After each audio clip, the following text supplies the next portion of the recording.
Like کریں، subscribe کریں، bell icon کو دبائیں تاکہ ہماری ویڈیو سب سے پہلے آپ کے پاس پہنچ سکے۔ آقائے کریم صلی اللہ علیہ وسلم کے ایک صحابی حضرت ابی ابن کعب رضی اللہ تعالی عنہ میرے آقا صلی اللہ تعالی علیہ وسلم کی بارگاہ میں حاضر آئے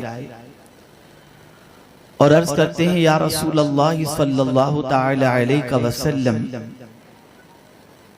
مجھے جو وقت ملتا ہے اس میں سے 1/4 وقت آپ پر درود شریف پڑھنے میں خرچ کرتا ہوں۔ تو میرے آقا صلی اللہ تعالی علیہ وسلم نے ارشاد فرمایا، اگر اس سے زیادہ کرو تو تمہارے حق میں بہتر ہے۔ تو انہوں نے عرض کیا یا رسول اللہ صلی اللہ علیہ وسلم، آج کے بعد سے مجھے جو وقت ملتا ہے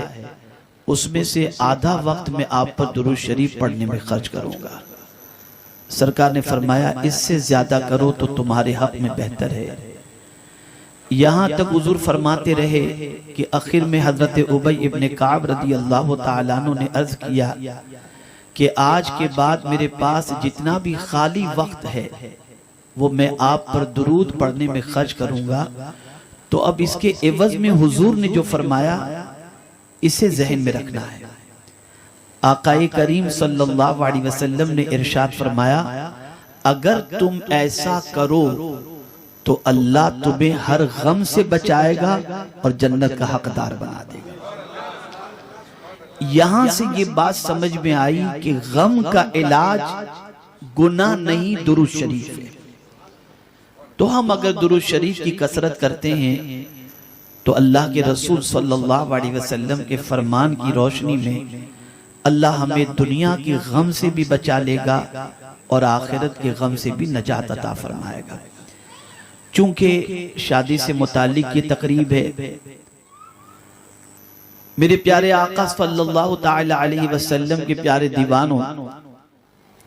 آج مجھے یہ بتانا ہے کہ حضور صلی اللہ علیہ وسلم کی حدیث کی روشنی میں نیک بیوی کی صفات کیا ہیں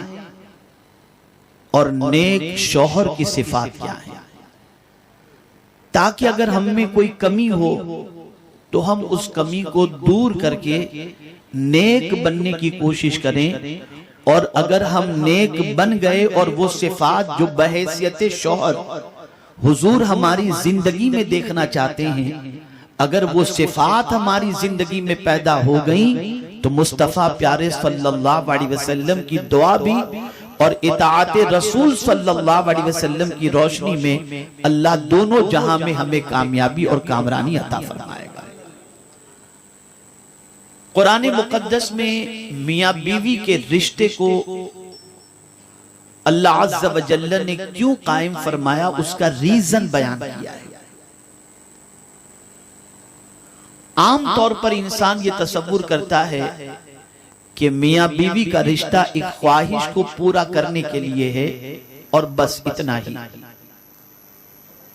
لیکن قرآن مقدس میں رب نے فرمایا وَمِنْ آيَاتِهِ أَنْ خَلَقَ لَكُم مِّنْ أَنفُسِكُمْ أَزْوَاجًا لِتَسْكُنُوا إِلَيْهَا۔ یہ جو جوڑے بنائے گئے اس کا ریزن یہ ہے، قرآن کہتا ہے تاکہ تم اپنی بیوی کے ذریعے سکون حاصل کرو۔ اب سکون سے اگر کوئی انسان یہ تصور کرتا ہے کہ خواہش کو پورا کرنا یہی سکون، تو یہ بات اچھی طریقے سے یاد رکھیں کہ صرف اسی کا مقصد یہاں پر بیان نہیں کیا گیا۔ میں ایک حدیث آپ کے گوش گزار کر کے بیوی شوہر کے لیے سکون کس اعتبار سے ہے تو میں آپ کو ایک حدیث کے ذریعے سمجھاتا ہوں۔ آقائے کریم صلی اللہ علیہ وسلم کی ذات وہ عظیم ذات ہے کہ جس پریشانی میں بھی حضور کو پکارا جائے غم ہلکا ہو جاتا ہے اور انسان کو سکون مل جاتا ہے۔ اسی لیے اعلیٰ حضرت عظیم البرکت کہتے ہیں ان کے نثار کوئی کیسے ہی رنج میں ہوں، جب یاد آ گئے ہیں سب غم بھلا دیے ہیں۔ سرکار یاد آتے ہی سارے غم ہلکے ہو جاتے ہیں۔ لیکن آپ دیکھیں رسول گرامی وقار صلی اللہ تعالی علیہ وسلم جب انسانوں کو اسلام کی دعوت دینے تشریف لے جاتے تو ایسا نہیں کہ حضور دعوت دیتے اور لوگ اسلام قبول کر لیتے، بلکہ بہت سارے ایسے بھی لوگ تھے کہ جب ان کو رسول اعظم صلی اللہ علیہ وسلم اسلام کی دعوت دیتے تو سرکار پر پتھر برساتے، لفظوں کے تیر چلاتے، حضور کی راہوں میں کانٹے بچھاتے، حضور کی پیٹھ پر اوجڑی رکھ دیتے اور حضور صلی اللہ علیہ وسلم کی پنڈلی مبارک تک پتھر برساتے تھے۔ اتنی اذیتیں حضور کو وہ پہنچاتے تھے۔ لیکن اب میرے آقا صلی اللہ علیہ وسلم کیا فرماتے ہیں؟ میرے آقا صلی اللہ علیہ وسلم ارشاد فرماتے ہیں کہ جب میں لوگوں کو دین کی دعوت دینے کے لیے جاتا اور جواب میں لوگ مجھ پر پتھر برساتے اور میں تھک کر کے جب گھر آ جاتا تو میری بیوی خدیجہ کے جملے مجھے تسلی دے دیا۔ یہاں سے یہ بات سمجھ میں آئی کہ بیوی کے تسلی بھرے جملوں سے بھی شوہر کو سکون مل جاتا ہے۔ جس رسول کو بیوی کے جملے سکون پہنچا سکتے ہوں تو اس رسول کے امتی کو بھی اگر کوئی پریشانی ہو اور بیوی سکون آمیز جملے کہہ دے تو شوہر کو اللہ عز و جل سکون کی دولت عطا فرما دیتا ہے۔ اب آئیے سب سے پہلے میں مرد شوہر اس کے حوالے سے نیک صفات اس میں کیا ہونی چاہیے، حضور صلی اللہ علیہ وسلم نے اس کے بارے میں کیا فرمایا۔ ایک ہوتا ہے ہم پوری دنیا کے اندر بہتر کی حیثیت سے ہماری آئیڈینٹیٹی ہو، ہماری شناخت ہو، ہماری پہچان ہو اور دنیا ہمیں ایک اچھا انسان مانتی ہو، لیکن گھر میں ہماری پوزیشن یہ ہو کہ ہمارا رکھ رکھاؤ، فیملی کے ساتھ ایٹیٹیوڈ، فیملی کے ساتھ بیہیوئر ہمارا ویسا نہ ہو تو یہ بات یاد رکھیں پوری کائنات آپ کو اچھا کہہ دے پھر بھی آپ اچھے نہیں ہیں جب تک کہ آپ کی فیملی آپ کو اچھا نہ کہے۔ اس لیے کہ میرے آقا صلی اللہ تعالی علیہ وسلم نے ارشاد فرمایا تم میں بہتر وہ ہے جو اپنے اہل و عیال میں بہتر ہے، اور سرکار فرماتے ہیں میں تم سب میں بہتر ہوں کہ اپنے اہل و عیال میں بہتر ہوں۔ یعنی حضور صلی اللہ تعالی علیہ وسلم کے حوالے سے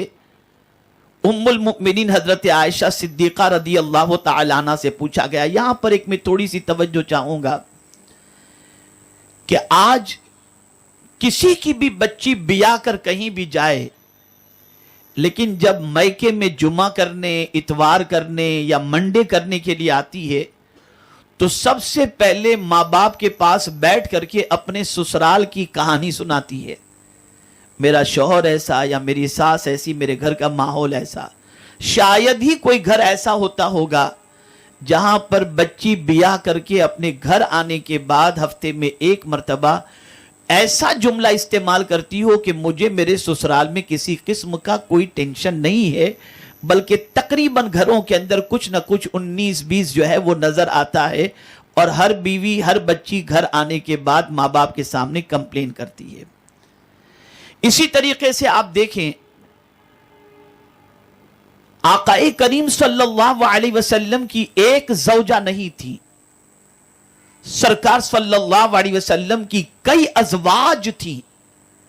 اور ان ساری بیویوں کے اندر سب سے زیادہ علم اگر اللہ نے کسی کو عطا فرمایا تھا تو وہ ام المؤمنین حضرت عائشہ صدیقہ رضی اللہ تعالیٰ عنہ کو۔ اور ام المؤمنین واحد وہ کنواری حضور کی بیوی ہیں جو کم عمری میں آقا کریم صلی اللہ علیہ وسلم کے نکاح میں آئیں۔ دنیا کی ہر بیوی سے اس کے شوہر کے بارے میں پوچھو تو اللہ ماشاءاللہ کچھ نہ کچھ کمپلین اپنے شوہر کی وہ کرتی نظر آئیں گی، اور کچھ نہ کچھ شکایت ہوگی، اللہ ماشاءاللہ کچھ ایسی بھی ہوں گی جو شکایت نہیں کرتی ہوں گی۔ تو اب پوچھنے والے نے ام المؤمنین سے پوچھا کہ کئی حضور کی بیویاں ہیں تو سرکار کا بیہیویئر اپنی بیویوں کے ساتھ کیسا ہے؟ تو ام المؤمنین حضرت عائشہ صدیقہ رضی اللہ تعالی عنہ جو بہت پڑھی لکھی تھی، ان سے پوچھنے والے نے پوچھا کہ ام المؤمنین ذرا یہ تو بتائیے حضور کے اخلاق کیسے ہیں. تو قربان جائیے ام المؤمنین حضرت عائشہ صدیقہ رضی اللہ تعالیٰ عنہ نے فرمایا کان خلقہ القرآن، جو کچھ قرآن میں ہے اس کی تفسیر دیکھنا ہو تو میرے محمد کو دیکھ لو صلی اللہ علیہ وسلم.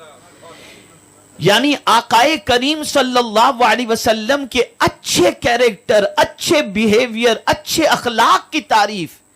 کسی اور نے نہیں، خود ام المؤمنین حضرت عائشہ صدیقہ رضی اللہ تعالی عنہ نے فرمائی. اس سے یہ بات واضح طور پر سمجھ میں آئی کہ نیک شوہر کی پہلی علامت یہ ہے کہ وہ اپنی بیوی بچوں کے ساتھ اچھا سلوک کرتا ہو اور ان کے ساتھ اچھے اخلاق کے ساتھ پیش آتا ہو. یہاں تک میرے آقا صلی اللہ علیہ وسلم نے فرمایا اگر کوئی اپنی بیوی کے منہ کے اندر حلال کا لقمہ رکھتا ہے تو اللہ اس پر بھی اسے صدقے کا ثواب عطا فرماتا ہے.